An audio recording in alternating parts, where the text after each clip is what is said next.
ซึ้งอยู่ในหัวใจแต่แล้วเป็นไปบ่ได้ญาติผู้ใหญ่เพิ่นบ่เห็นดีจึงยอมปล่อยวางเปิดทางให้ขวัญชีวิตพบมาข้ามเดือนข้า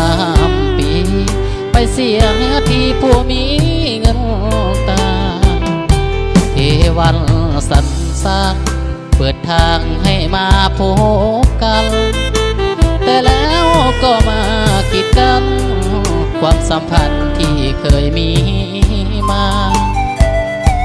พ่อแม่ของน้องเห็นเงินทองใหญ่นักหนาหักน้องเท่าดินเท่าฟ้าแต่ก็มากันด้วยความโจกนหักแท้แต่แพ้อำนาจของเงินอายจริงกลายเป็นส่วนเกินในสายตาของคนหลายคนมันเจ็บมันซ้ำละกำซ้ำในเลือดทนทักเขาแล้วเขาบ่สน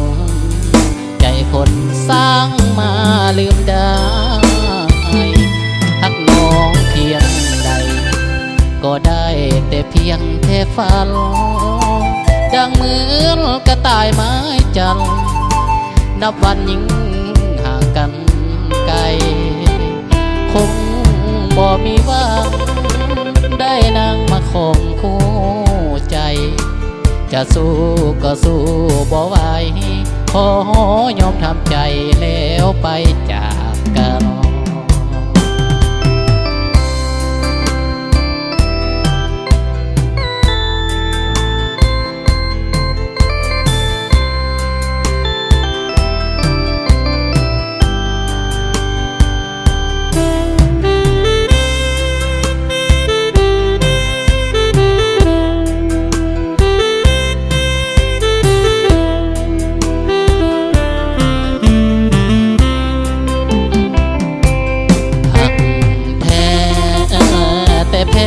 อำนาจขอ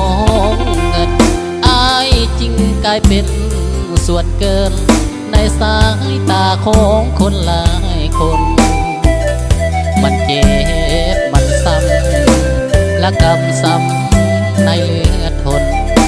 ทักเขาแล้วเขาบ่สนใจคนสร้างมาลืมได้ทักมองเพียงใดก็ได้แต่เพียงแค่ฝันดังเหมือนกระต่ายไม้จัน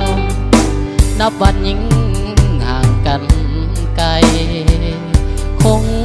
บ่มีหวังได้นางมาครองคู่ใจจะสู้ก็สู้บ่ไหว